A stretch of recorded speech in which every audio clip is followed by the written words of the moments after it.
नमस्कार, यो हो न्यूज 24 टेलिभिजन। स्वागत छ। जाजरकोट चिउरी गाउँको चोचे टोलले एकै दिन 14 जनाको सामूहिक दाह संस्कार गर्नु पर्यो। दलित बाहुल्यता रहेको यो बस्ती वर्षायाममा पहिरोको उच्च जोखिममा थियो। पहिले पनि बस्ती नै सार्ने विषयमा बहस नभएको होइन, तर भूकम्पले बस्ती मात्रै नभएर 14 जनाको ज्यान लिएपछि गाउँ शोकमा डुबेको छ भने सरकार र सरोकारवालामाथि प्रश्न उठेको छ। परिवारको खर्च धान्न भारतमा मजदुरी गरिरहेकाहरू पर्वमा रमाउन भन्दै घर पुगे।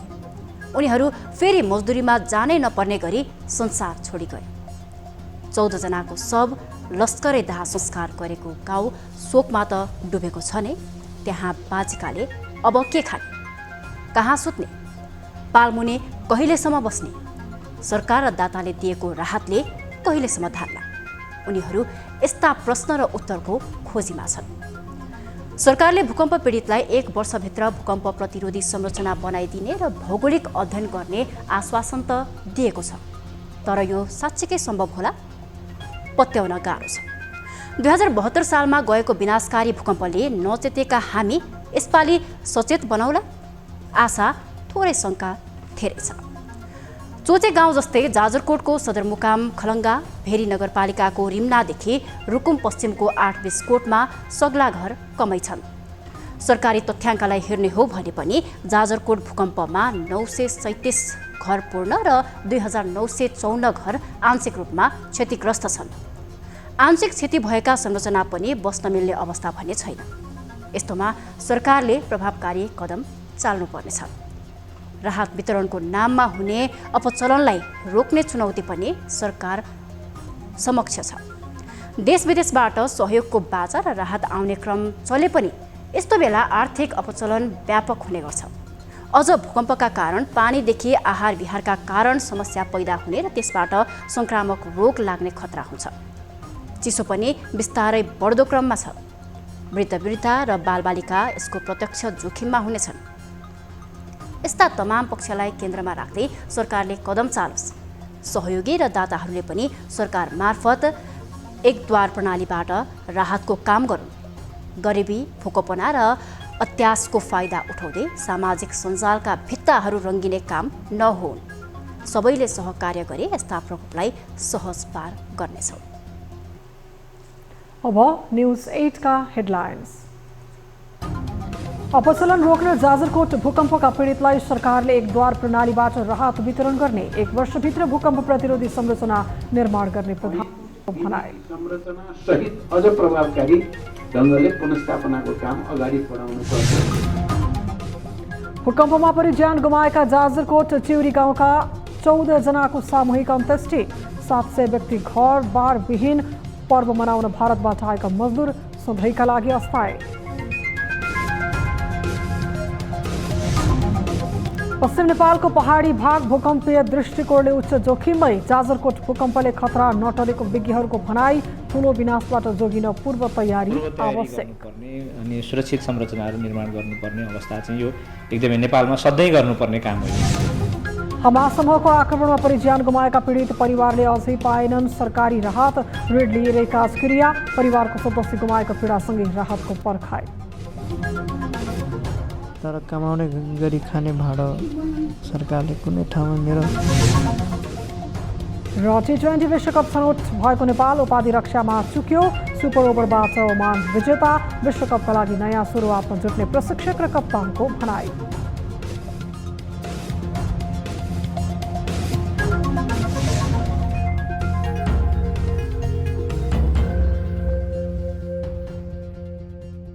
हामी निरन्तर न्यूजमा छौं। जाजरकोट भूकम्पका कारण भएको क्षतिबाट पाठ सिक्दै अब यस्ता क्षति न्यूनीकरणका लागि सरकारले उच्चतम प्रयास गर्ने बताएको छ। 2072 सालको भूकम्पबाट सिक्नुपर्ने पाठ र त्यसपछि निर्माण गरिनुपर्ने बस्ती संरचना र भौगोलिक अध्ययन बिना नै बन्ने संरचनाका कारण नेपालले दुर्घटना बेहोरिरहेको छ भने राहत वितरणको नाममा समेत ठूलो चलखेल हुने गरेको पाइन्छ। एक रिपोर्ट। जाजरकोट भूकम्पले जाजरकोट र रुकुम पश्चिमका निश्चित क्षेत्रमा धनजनको क्षति पुर्यायो। घर चर्किनेदेखि भौतिक क्षति प्राय ठाउँमा देखिए पनि धनजनको क्षति भने निश्चित क्षेत्रमा मात्रै देखिन्छ। तर प्रभावित क्षेत्रमा यति बेला विभिन्न व्यक्ति तथा संस्थाहरू लाम लागेर क्यामेरासहित पुगेको देखिन्छ। राहत वितरण गर्ने नाममा विभिन्न संस्थाले रकम जम्मा गर्ने र त्यस्तो रकमको सदुपयोगबारे कुनै सार्वजनिक लेखा परीक्षण नगर्ने प्रवृत्तिका कारण यस्तो सहयोगमाथि नै प्रश्न उठ्दै आएको छ। तर यस्तो काम रोकिन भने सकेको छैन। यस्ता विषयलाई नियन्त्रणमा लिएर एकद्वार प्रणालीबाट सरकारले नै राहत वितरणदेखि सबै काम गर्ने तयारी गरेको छ। अब हामीले राहत र पुनर्स्थापनातिर केन्द्रित हुनुपर्ने छ र राहततिर केन्द्रित हुने सन्दर्भमा यहाँ कुरा आइ नै सकेको छ। जाडोको मौसम पनि आउँदैछ, त्यसलाई पनि मध्यनजर गरेर चाहिँ हामीलाई टेन्ट, पाल अनि ब्ल्याङ्केट, स्लिपिङ ब्याग यस्ता सामानहरू अलि न्यानो कपडाहरूको बढी आवश्यकता देखिन्छ। प्रधानमन्त्री प्रचण्डले राहत वितरणमा एकद्वार प्रणालीको विषय मात्र नभई 1 वर्षभित्रमा व्यवस्थित र एकीकृत रूपमा भूकम्प प्रतिरोधी संरचना निर्माणमा समेत जोड दिएका छन्। 2072 को भूकम्पबाट पाठ सिक्नुपर्ने भए पनि कमजोरी भएको र ऐन कानून र विधिमा समेत समस्या रहेको भन्दै त्यसलाई समेत सच्याउनु पर्ने उनको भनाइ छ। विगतका अनुभवहरूको पनि समीक्षा गरेर, खास गरी 72 का अनुभव हामीले प्राधिकरण बनाएर गरेका, त्यसभित्रका सकारात्मक, त्यसभित्रका कमी कमजोरी पनि छन्। फेरि ती कमी कमजोरीहरूको पनि राम्रो समीक्षा गरेर आउने दिनको निम्ति एउटा नयाँ चाहिँ तपाईको ऐन, विधि, संरचना सहित अझ प्रभावकारी ढङ्गले पुनर्स्थापनाको काम अगाडि बढाउनु पर्छ।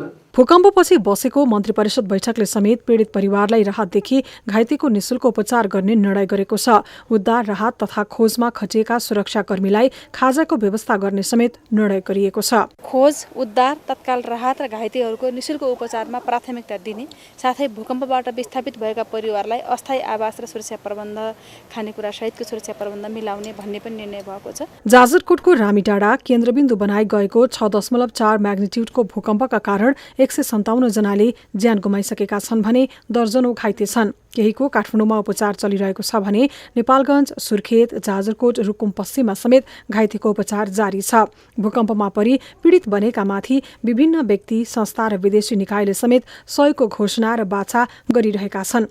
यस्तो सहयोग नेपालमा केही संस्था, सांसददेखि व्यक्तिले संकलन गरेर अपचलन समेत गर्ने गरेको आरोप लाग्दै आएको छ। जाजरकोट र रुकुम पश्चिममा क्यामेरा बोकेका सहयोगधारीहरू छ्यापछ्याप्ती देखिन थालेका छन्। सार्वजनिक लेखा परीक्षण समेत नगर्ने यस्ता कार्यमाथि रोक लगाउने गरी सरकारले एकद्वार प्रणाली अपनाउने तयारी थाले पनि यसलाई पूर्ण रूपमा नियन्त्रित र स्वचालित ढङ्गले सरकारले जिम्मा नलिए आर्थिक अपचलनदेखि थुप्रै समस्या देखिनेमा शङ्का छैन। न्युज 24 टेलिभिजनका लागि ब्युरो रिपोर्ट। भूकम्पले जाजरकोटको दलित बस्तीमा शोक, भोक र समस्याले गाँजेको छ। दशैं तिहार मनाउन घर फर्किएकाहरू खुसी साट्ने बेला कोही आफन्तको क्रियाकर्ममा जुट्नु परेको छ भने कोहीले ज्यान गुमाइसकेका छन्। नलगाड नगरपालिका 1 चिउरी गाउँको चोचे टोलले मात्रै 14 जनालाई गुमाएपछि यहाँको अवस्था शब्दमा समेत वर्णन गर्न सकिने स्थिति छैन। एक रिपोर्ट।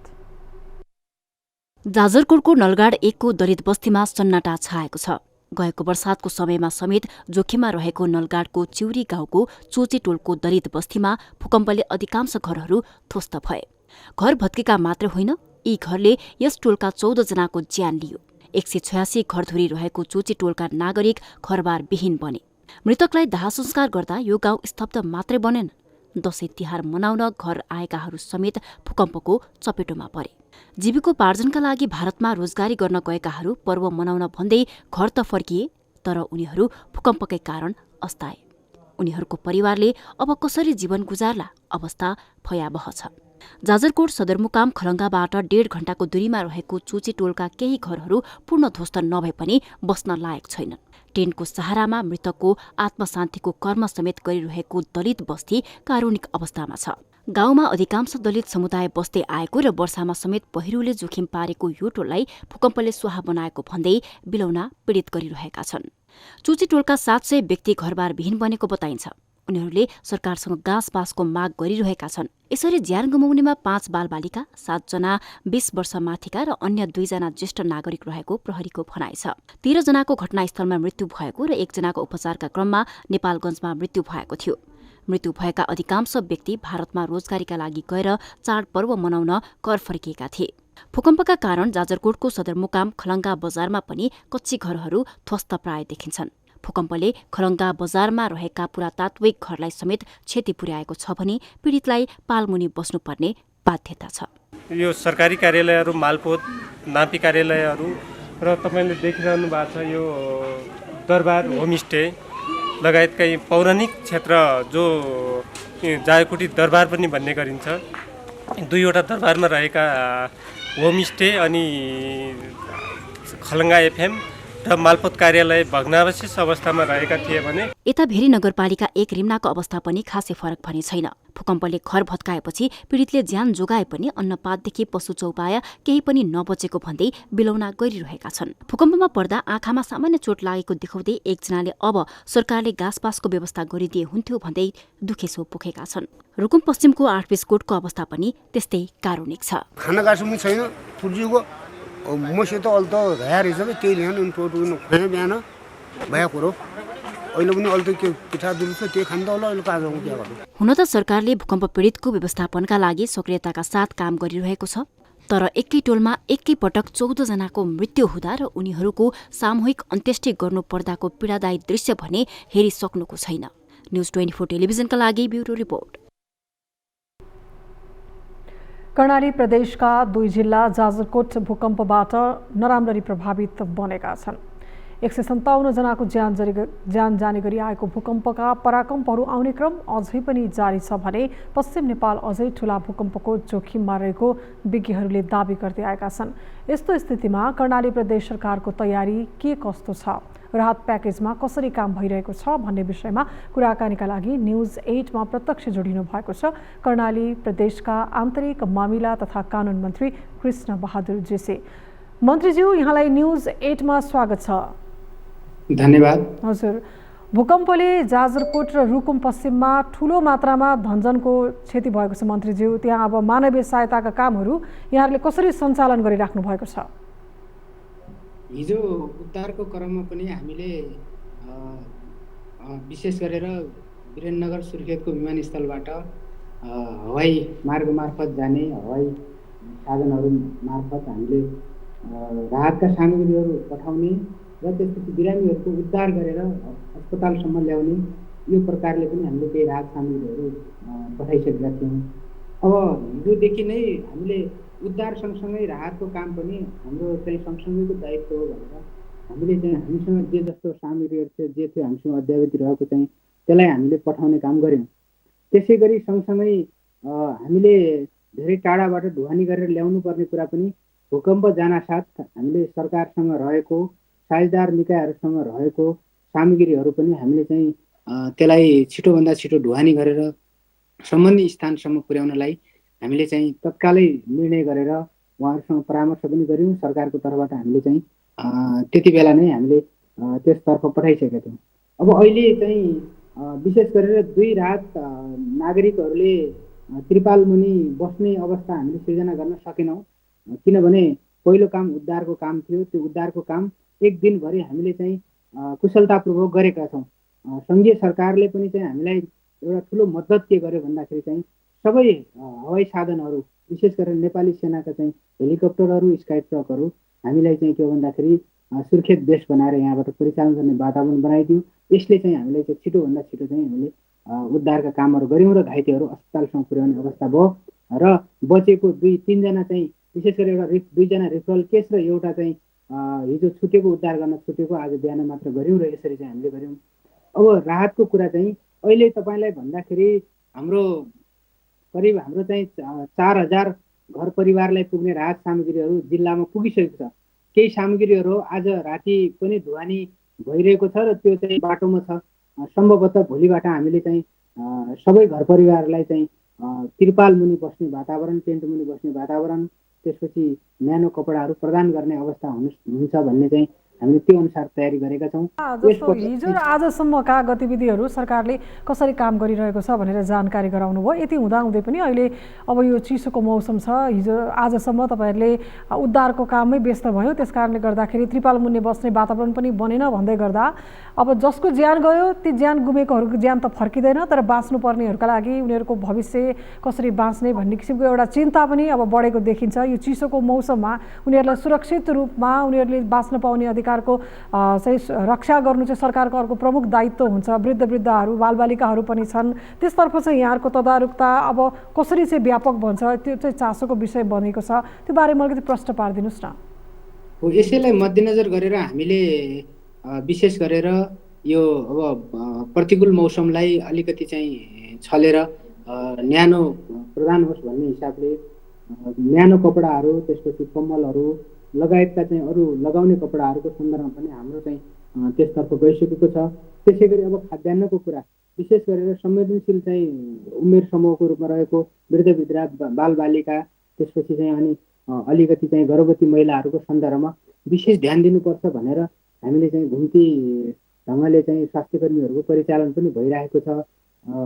एक हिसाबले के देखियो भन्दाखेरि अब अलिकति अब तपाईँहरूसम्म पनि आएको होला, एकातिर उद्धारको काम चलिरहेको छ, अर्कोतिर चाहिँ यो अहिले चाहिँ अलिकति प्रचारबाजीमा रमाउनेहरूले कहिलेकाहीँ भनिदिइहाल्छन्, कहिलेकाहीँ लेखिदिइहाल्छन् कि चाहिँ के हो भने सरकारै छैन अथवा चाहिँ केही कामै भए छैन जस्तो गरेर हामी चाहिँ के हो भन्दाखेरि 24 घन्टा राहत तथा उद्धारका कामहरूमा खटिरहेका छौँ।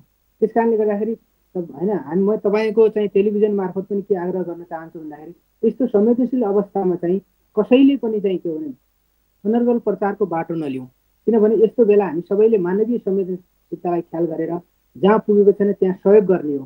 त्यस कारणले गर्दाखेरि सरकारले जति लिड गरेको छ, गरिरहेको छ, आएको सामग्रीहरूलाई त्यसलाई चाहिँ एकद्वार प्रणालीबाट वितरण गर्ने कुरा चाहिँ विगतका विपत्तिहरूमा हामीले जे भोग्नु पर्यो त्यो यसपटक भोग्नु नपरोस् भनेर यसपटक पनि हामीले चाहिँ के गरेका छौँ, प्रदेशमा आएको राहत सामग्रीहरूलाई जिल्लागत हिसाबले सन्तुलित बनाएर वितरण गर्ने, जिल्ला प्रशासन मार्फत त्यहाँ प्राविधिक समितिहरू बनेको छ, त्यसबाट चाहिँ के भने स्थानीय तहलाई पनि सन्तुलित ढङ्गले वितरण गर्ने र स्थानीय तहले चाहिँ वडाका जनप्रतिनिधिहरूलाई जवाबदेही बनाएर चाहिँ होइन कोही पनि नछुटुन् राहत वितरणबाट भनेर त्यसरी हामीले एउटा चाहिँ के भने मेकानिजम बनाएर त्यो चाहिँ अब एउटा कार्य होइन त्यो एउटा विधि बनाएर चाहिँ अहिले हामी कार्यान्वयनमा लागिरहेका छौँ। त्यस कारणले भोलिसम्म चाहिँ हामीले चाहिँ धेरै ठाउँहरूमा र अधिकांश ठाउँहरूमा हामीले चाहिँ कहीँ पनि राहत प्राप्त गरेनौँ भन्ने अवस्था चाहिँ हामीले नहुने गरी काम गर्छौँ। एकद्वार प्रणालीबाट चाहिँ राहत दिने सरकारले भन्ने कुरा आफैमा सकारात्मक पक्ष हो, तर यो एकद्वार प्रणाली लागू गर्दै गर्दा कतै पीडितहरूले राहत पाउन ढिलासुस्ती त हुँदैन नि है? होइन, यस्तो छ तपाईँले भने जस्तो एकद्वार प्रणाली भनेको हामीलाई सामान बुझाऊ अनि त्यसपछि हामीले पुर्याउँछौँ भनेको होइन। हामीले के भनेका छौँ भन्दाखेरि को कहाँ जाँदैछ अहिले यस्तो, किनभने विपदको बेला हामीले परिचालन गर्ने विधि भनेको अलिकति फरक हुन्छ, अन्य अवस्थाको जस्तो हुँदैन। त्यस कारणले कसैले सहयोग गर्न चाहन्छ र कसैले कुनै स्थानै तोकेर, किनभने कसैको भावनात्मक सम्बन्ध हुन्छन्, कसैको चाहिँ के हुन्छ भने म यो ठाउँमा सहयोग गर्दा चाहिँ के हुन्छ भन्दाखेरि मेरो हिजोदेखिको सम्बन्ध थियो भन्ने हुन्छ, धेरै सम्बन्धका कारणले सहयोग गर्ने हुन्छ। अब म यो ठाउँमा सहयोग गर्छु भन्छ भने त्यसले के गरोस् भन्दाखेरि अथवा त्यो निकाय व्यक्ति या कुनै चाहिँ संस्थाले प्रदेश सरकारसँग समन्वय गरोस् कि कुन जिल्लामा सहयोग गर्दैछ र उसले भनेको ठाउँमा यदि राहत पुगिसकेको छ भने उसलाई आग्रह गरेर अर्को ठाउँ तपाईँले सहयोग गर्नुहोस् भनेर उहाँहरूकै हातबाट हस्तान्तरण गर्ने वातावरण पनि हामी बनाउँछौँ। त्यस कारणले के हो भने यो चाहिँ एकीकृत यो एकद्वार प्रणाली भनेर एउटा चाहिँ अलिकति चाहिँ जे खालको चाहिँ गलत प्रचार गर्न खोज्ने चाहिँ एउटा पनि समूह हुनसक्छ, तर वास्तवमा हामीले एकद्वार प्रणालीलाई पनि यसरी व्याख्या गरेका छौँ र अहिले अभ्यास पनि त्यसरी गरिरहेको छ। आज पनि पत्रकार महासङ्घको एउटा सहयोग गएको थियो, उहाँहरूले हामी यो ठाउँमा सहयोग गर्छौँ भन्नुभयो, त्यसपछि ल ठिकै छ भने हामीले प्रमुख जिल्ला अधिकारीसँग समन्वय गऱ्यौँ, त्यो ठाउँमा सहयोग पुगेको रहन्छ, नपुगेको ठाउँमा सहयोग गर्दा सबै मिलेर सहयोग गरेकै ठिक छ मन्त्रीज्यू, जस्तो अब विज्ञहरूले पश्चिम नेपाल भूकम्पको ठुलो जोखिममा छ भनेर पटक पटक भन्दै आइरहेको विषय हो। यसैबीच अब मध्यम किसिमको भूकम्पले पनि 2 जिल्लामा ठुलो क्षति पुर्यायो।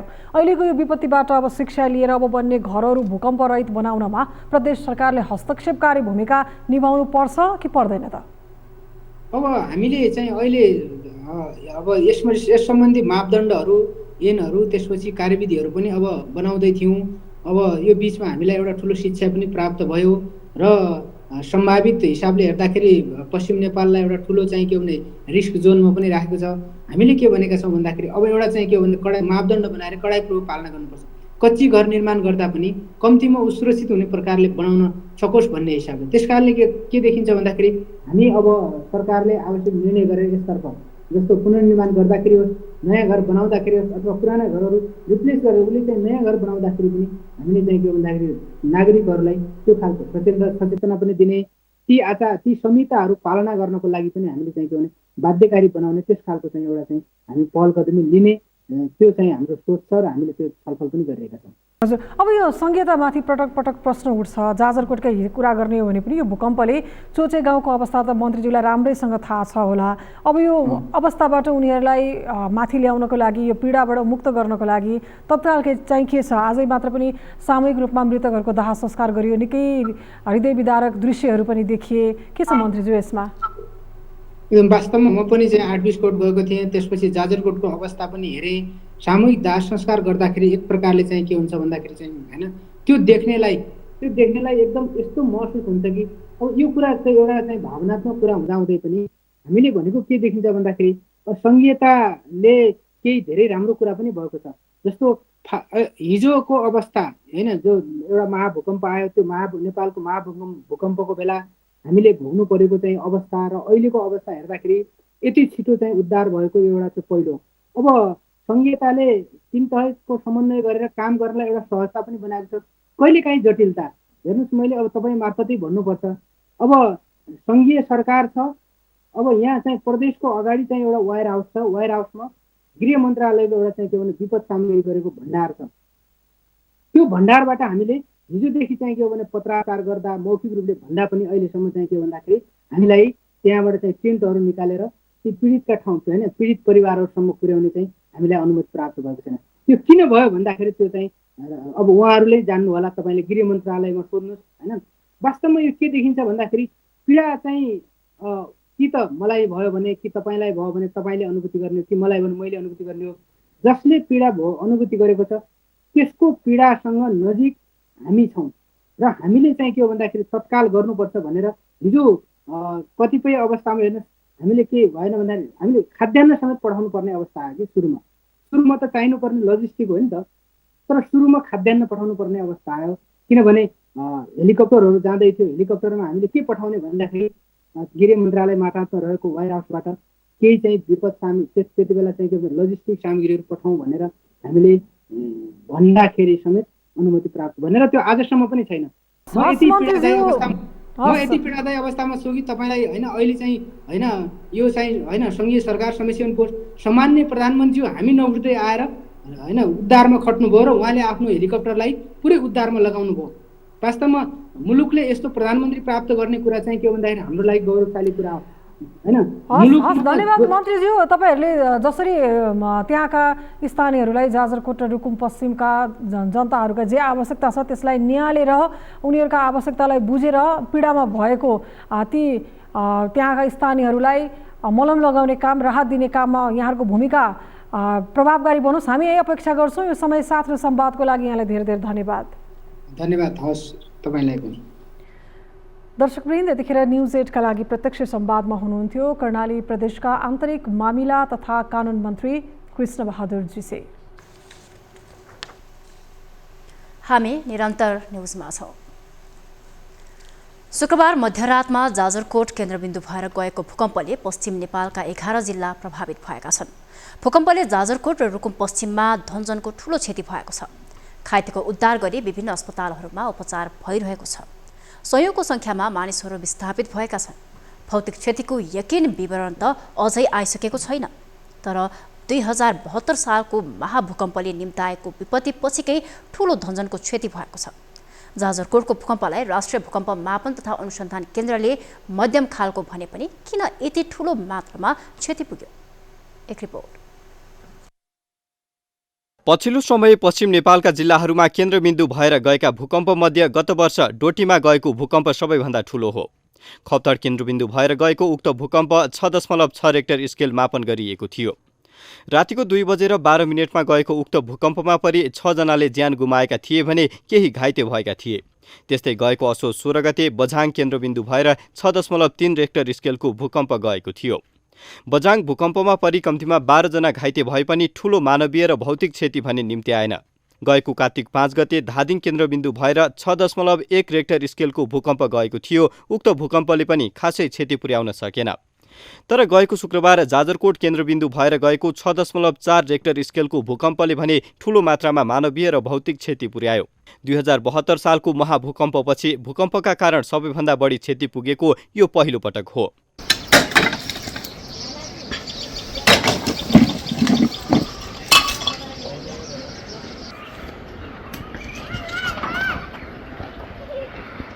पश्चिम नेपालमा पछिल्लो समय गएको भूकम्पहरूमध्ये गएको वर्ष डोटी केन्द्रबिन्दु भएर गएको भूकम्प पछिको अर्को ठूलो भूकम्प हो जाजरकोटको।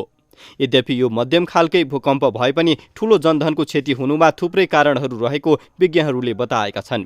रातको समयमा भूकम्प जानु, बलियो भौतिक संरचनाको अभाव, भवनको नक्सा पास र अनुगमनमा पर्याप्त ध्यान नदिनु, भूकम्पको धक्का लामो समयसम्म रहिरहनु नै ठूलो क्षतिको प्रमुख कारण रहेको विज्ञहरूको तर्क छ। पश्चिम नेपालमा त यी 4-5 वटा भूकम्पले पनि हामीलाई एकदम नै के भन्छ पूर्व सूचना वार्निङ दिइसकेको हो। त्यसैले त्यसको आधारमा रहेर अब धनजनको क्षति न्यूनीकरण गर्नलाई हामीले के गर्नुपर्छ भनेर राज्यले अहिलेसम्म सोचेन। राज्यले के गर्यो भने भुइँचालो आइसकेपछि मात्रै हतार जाने अनि बजेटको के कसरी व्यवस्थापन गर्न सकिन्छ तिर हेर्ने जस्तो कुरो भयो। तर पूर्व तयारीको पाटोमा हामी अत्यन्त कमजोर भयौँ। भूकम्प मापन तथा अनुसन्धान केन्द्रका अनुसार करिब 518 वर्ष यता पश्चिमतिरको भूभागमा भूकम्पीय शक्ति सञ्चित भइरहेको छ। त्यसैले पनि पश्चिम नेपाल जोखिममा रहेको र कुनै पनि बेला 8 रेक्टर भन्दा बढी स्केलको भूकम्प जान सक्ने तर्फ सावधानी अपनाउन विज्ञहरूले सुझाउँदै आएका छन्। ठुलो भूकम्प हुन सक्छ, त्यसको लागि पूर्व तयारी गर्नुपर्छ भनेर भनिरहेको अवस्था हुँदाखेरि यो खालि कहाँ र कहिले भन्ने मात्रै प्रश्न हो। अहिले अब जाजरकोटमा हिजोका दिनमा भयो, भोलिका दिनमा पनि फेरि यो र योभन्दा ठुलो भूकम्पहरू गइरहन सक्छ। त्यसकारण हामीहरूले त्यसलाई अझ योभन्दा ठुलो भूकम्पलाई, महाभूकम्पलाई हेरेर पूर्व तयारी गर्नुपर्ने अनि सुरक्षित संरचनाहरू निर्माण गर्नुपर्ने अवस्था चाहिँ यो एकदमै नेपालमा सधैँ गर्नुपर्ने काम हो। यो 2072 को महाभूकम्पपछि संयुक्त राष्ट्रसङ्घको ब्युरो अफ क्राइसिस प्रिभेन्सनले विश्वका 198 राष्ट्रमध्ये नेपाल भूकम्पीय उच्च जोखिमको 11औं स्थानमा रहेको निष्कर्ष निकालेको थियो। साथै विभिन्न समयमा भएका अन्य अध्ययनहरूले पनि नेपाल त्यसमा पनि पश्चिमी क्षेत्र भूकम्पको जोखिममा रहेको जनाएका छन्। 500 वर्षदेखि सञ्चित शक्ति क्षीण हुन हजारौं साना भूकम्प जानुपर्ने विज्ञहरू बताउँछन्। त्यसैले मध्यम खालको भूकम्पले जाजरकोटमा यति ठूलो विपत्ति निम्त्याएकाले महाभूकम्पको झनै ठूलो विनाशबाट जोगिन सरकारले पूर्व तयारीमा गम्भीर ढङ्गले लाग्न जरुरी छ। न्युज 24 टेलिभिजनका लागि टिभी जर्नलिस्ट शीतल रिजाल, काठमाडौँ। नेपालले दोस्रो पटक आइसिसी 2020 विश्वकप क्रिकेटमा छनौट भइसकेको छ। विश्वकपमा छनौट भइसकेको नेपालले T20 एसिया छनौटको उपाधि रक्षा गर्न भने सकेन। सेमिफाइनलमा पनि ओमानसँग नै पराजित भई समूह उपविजेता भई फाइनलमा पुगेको नेपाल उपाधि भिडन्तमा पनि ओमानसँग चुक्यो। एक रिपोर्ट। आगामी वर्ष हुने आइसिसी विश्वकप T20 क्रिकेट प्रतियोगिताका लागि नेपाल छनौट भएको छ। तर एसिया कप छनौटको उपाधि जित्न भने नेपाल असफल भएको छ। सेमिफाइनलमा नेपाल ओमानसँग मात्र 5 रनले पराजित भएको थियो। सेमिफाइनलमा बेहोरेको हारको बदला लिने नेपाललाई अवसर थियो। तर आइतबार भएको उपाधि भिडन्तमा पनि नेपाल ओमानसँग पराजित भई उपाधिबाट चुक्यो। घरेलु मैदानमा भएको खेल प्रतियोगिताको उपाधि भिडन्तमा टस जितेर पहिले ब्याटिङ रोजेको थियो। 10 ओभरको खेल खेल्दा समेत पितलो प्रदर्शन गरेको नेपाल त्यसपछि मात्रै एकाएक चम्किएको थियो। त्यसैले ओमानलाई 185 रनको लक्ष्य प्रस्तुत गर्यो। तर ओमानको विस्फोटक ब्याटिङ सामु नेपाललाई निकै हम्मे पर्यो। तर पनि ओमानलाई सुपर ओभरमा पुर्याउन सफल भएको नेपालले ओमानसँग सुपर ओभर मार्फत हार बिहोर्यो। T20 विश्वकपको एसिया छनौटमा उपविजेता बन्दै विश्वकपमा पुगेको नेपाली टिमले विश्वकपमा राम्रो प्रदर्शन गर्ने लक्ष्य लिएको छ। Not really in the middle overs. I thought once we post that score, we needed a good start. I think we went wrong in power play, and we'll have to reflect and look at one, the skill execution under pressure, and more importantly, the bowling plans. Very long, but I'll repeat for you. We retained the ODI status. We went to the World Cup qualifiers and not the World Cup. When we went to Asia Cup, and now obviously we have gone into T20 World Cup. अहिलेसम्म त्यति लामो त सोचेको छैन। यो फाइनलमा एकदम ध्यान थिएन। अब चाहिँ बसेर चाहिँ अब पारस दाई सबैसँग बसेर चाहिँ प्लान बनाउन एकदम जरुरी छ र अब यसपछि बनाउने पनि छ हामी सबैजना मिलेर। सो प्रिपरेसन त्यही हिसाबले गरेर छ किनभने टाइम छ अहिले वर्ल्ड कपको लागि। सो त्यही हिसाबले प्रिपेयर पनि गर्छ। ठुलो अर्थ राख्छ किनभने अब चाहिँ अपर्च्युनिटी छ 5-6 महिनापछि वर्ल्ड कप छ। सो त्यसको लागि पनि बनाउनु इन्फ्रास्ट्रक्चरहरू बनाउन एकदम जरुरी छ। त्यसपछि चाहिँ सबैजना भनौँ न प्लेयर्सहरूलाई ग्रो गर्न एकदम जरुरी छ किनभने वर्ल्ड कपमा सबैजनाले हेरेर हुन्छ हामीलाई नेपाललाई स्पेशली। सुपर ओभरमा ओमानले विस्फोटक ब्याटिङ गर्दै 21 रन जोड्यो भने नेपालले मात्र 10 रन जोड्न सक्यो। समझौतामा नेपालमाथि जित निकालेको ओमान पराजित रहँदै उपाधि जित्न सफल भयो। एसिया छनौटको फाइनलमा पुग्ने दुवै टोलीले सन् 2024 मा अमेरिका र वेस्ट इन्डिजमा आयोजना हुने T20 विश्वकप खेल्नेछन्। विश्वकप एसिया छनौटको उपाधि भिडन्तले नेपाललाई विश्वकपका लागि ठूलै मेहनत गर्नुपर्ने पाठ सिकाएको छ। न्युजहरू अझै बाँकी छन्। अब भालो ब्रेकको। हामी निरन्तर न्युजमा छौं। अब वेदर अपडेट।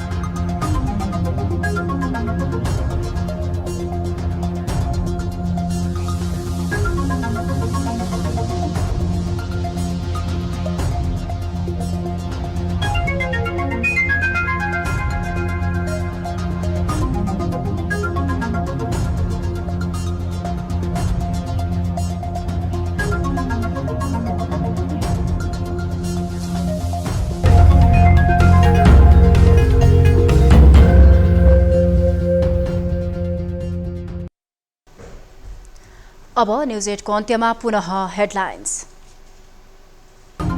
अपचलन रोक्न जाजरकोट भूकम्पका पीडितलाई सरकारले एक द्वार प्रणालीबाट राहत वितरण गर्ने, 1 वर्षभित्र भूकम्प प्रतिरोधी संरचना निर्माण गर्ने प्रधानमन्त्रीको भनाई। अझ प्रभावकारी ढङ्गले पुनर्स्थापनाको काम अगाडि बढाउनु पर्छ। भूकम्पमा परि ज्यान गुमाएका जाजरकोट चिउरी गाउँका 14 जनाको सामूहिक अन्त्येष्टि, 700 व्यक्ति घरविहीन, पर्व मनाउन भारतबाट आएका मजदुर सधैँका लागि अस्थायी।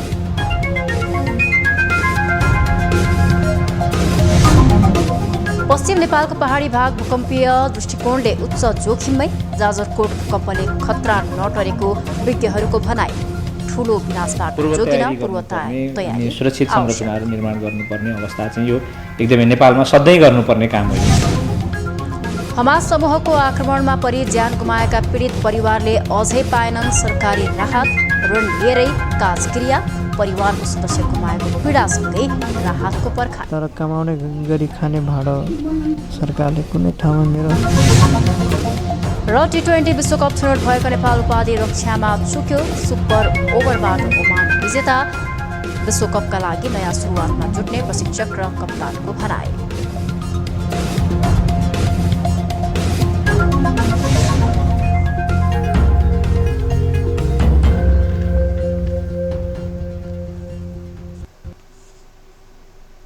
न्युज 8 अहिलेलाई यति नै। जाँदै ताली र गालीका लागि हामीले सोधेको प्रश्नको अन्तिम नतिजा यसपछि प्रसारण हुने कार्यक्रम सीधा कुरा जनतासँगमा हेर्न सक्नुहुनेछ।